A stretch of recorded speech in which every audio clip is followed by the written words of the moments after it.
Become a plumber, they said. It'll be fun, they said. My name's Alan Hart, and in today's video, I've got videos again sent in from you guys, and thank you for that. I've got Elliot's back with a cooker video, so he's got a dangerous cooker, so I've got that to share with you. We've also got a boiler that's falling off the wall, so again, I'll show you that as well. And also I think there's a bath as well, and there's a few other bits and bats as well to show you. So yeah, let's crack on with video.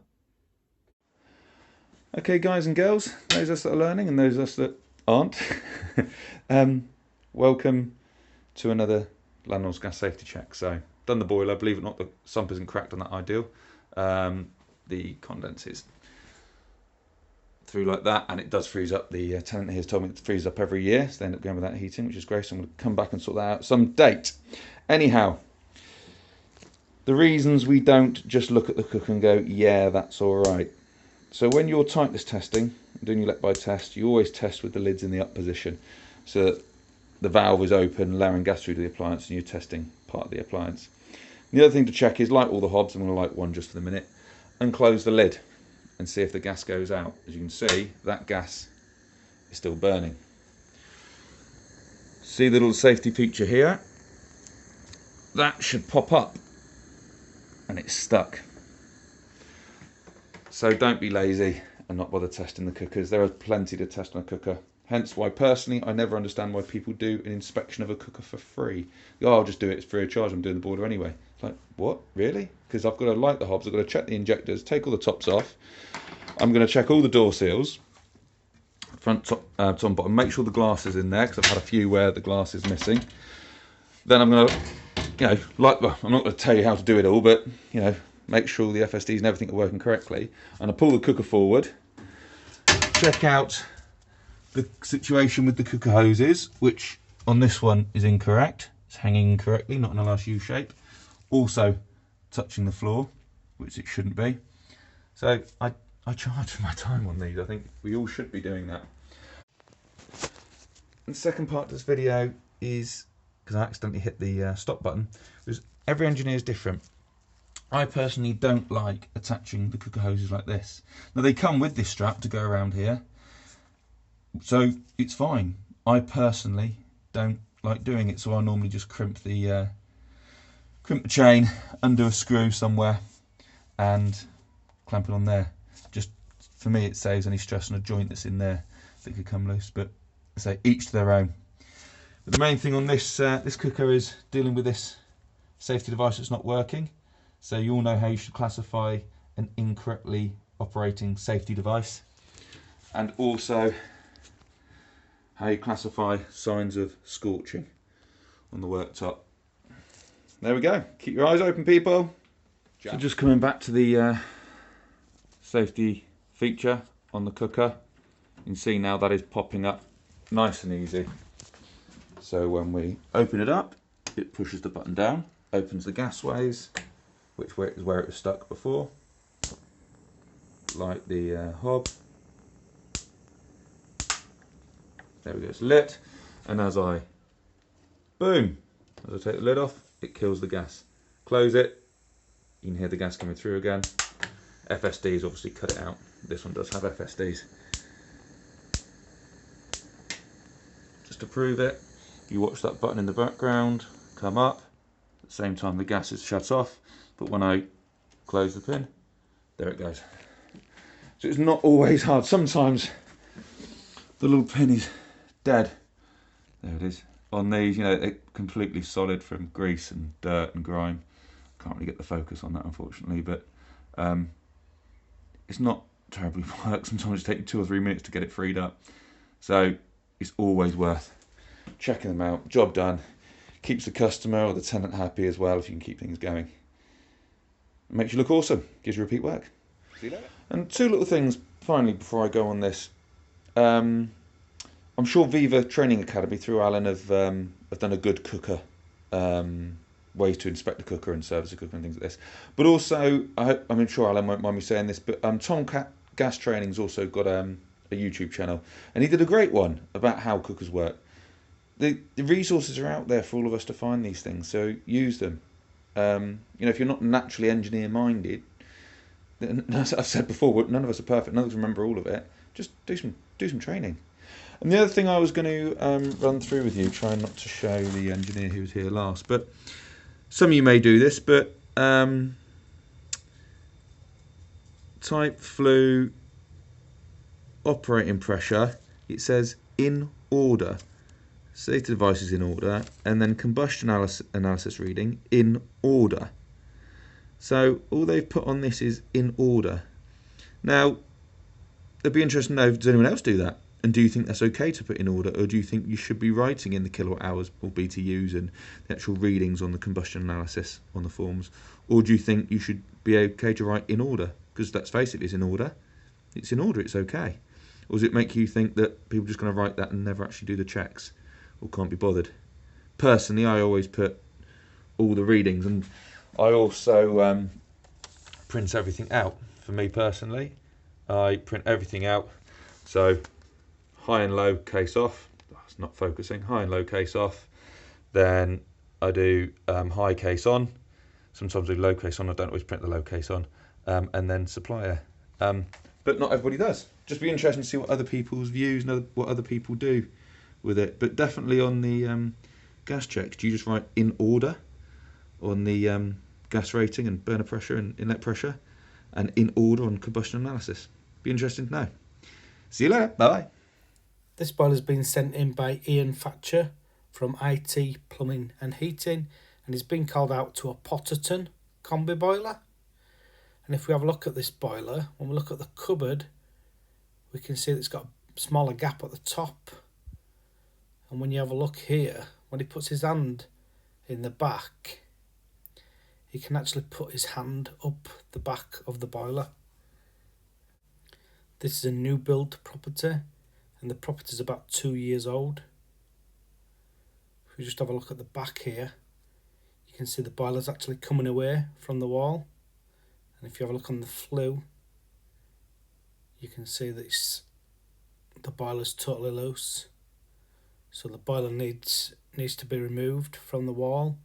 Obviously these boilers are quite heavy. It's going to need to be removed from the wall, and then obviously fasten the bracket back onto the wall.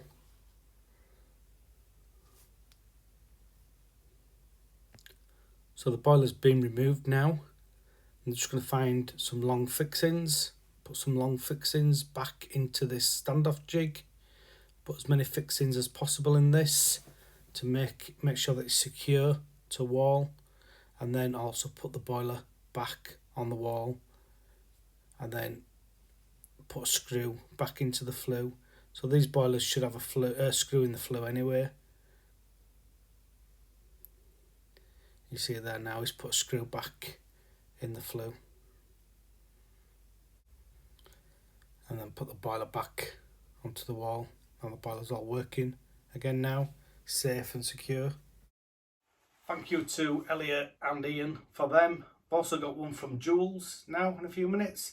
On the cooker, on Elliot's cooker, if you notice where the worktop was scorched, Elliot had put some worktop ends on, the metal ends on, to protect the end of there.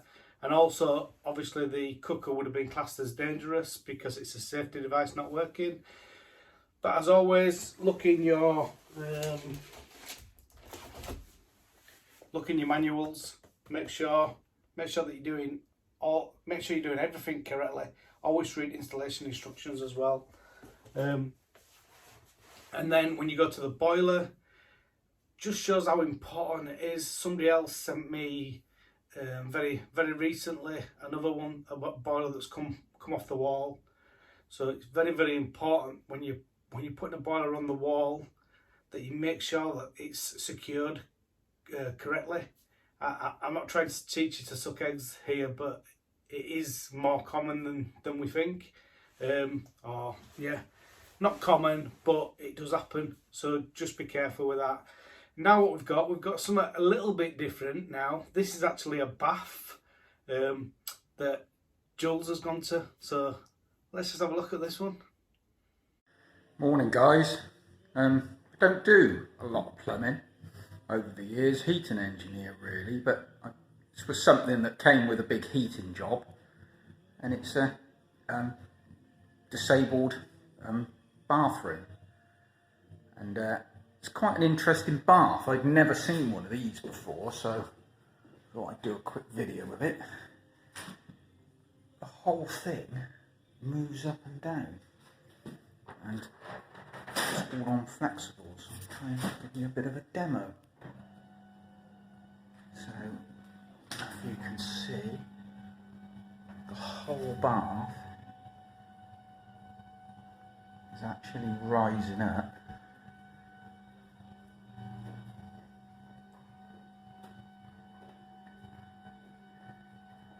And it moves up, I reckon, 450, 600 mil, I don't know, a long way. Right up, it will keep going. And inside is this platform. Try and get you a better shot. And then the platform will move independently of the bath. So the whole thing, as you can see, will go up and down. Interesting thing. Say, I've never seen anything like it before in a long time. Toilet's just a kind of standard thing with frame over it for a wheelchair, and the basin is sort of a floating one again with a special frame, and a wheelchair will go up to it, but you've got sort of overhead hoists and all kinds of things. It's a very sad young chap with an acquired injury. Just makes you thankful really. But anyway, something a bit different. Say I'd never seen one before. 10 grand just for the bath. So yeah, there's a thing. Anything with disabled on it, and they certainly know how to charge. Anyway, take care chaps. On this one, the analyzer points have come out, or been removed. Made a little bit of damage to the cupboard.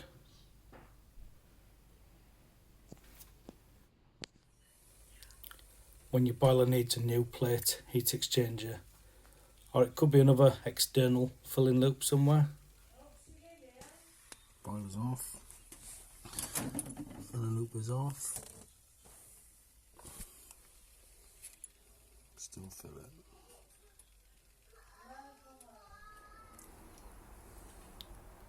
Looks like the PRV is leaking. And this one is absolutely terrible. Imagine getting called out to this. Pipes come off on your soil pipe. That will absolutely stink. I've only ever seen a job like this once, and it wasn't nice. And this one is a little bit of a plumbing disaster. When you do your core hole from outside, and you core in, and you cut through pipe on the inside. Doesn't happen very often, but there's no way of checking for this. When they put plastic pipes in walls, there's no way of knowing. I said previously that this channel is open to everybody, all manufacturers. So ECA Boilers have sent us this boiler in to do a review. If you've got any questions on this boiler, please put them in comments below, and I'll try and add them into the next video that I do with it. Also, we've got the relays still to do. I've got my electrician coming to help with that. I think I have done the relays in here, but Darren's going to come along, and we're going to try and do a really in-depth video for you with that. If you've got any questions with this video today, please ask them in comments below. And yeah, thanks for watching. No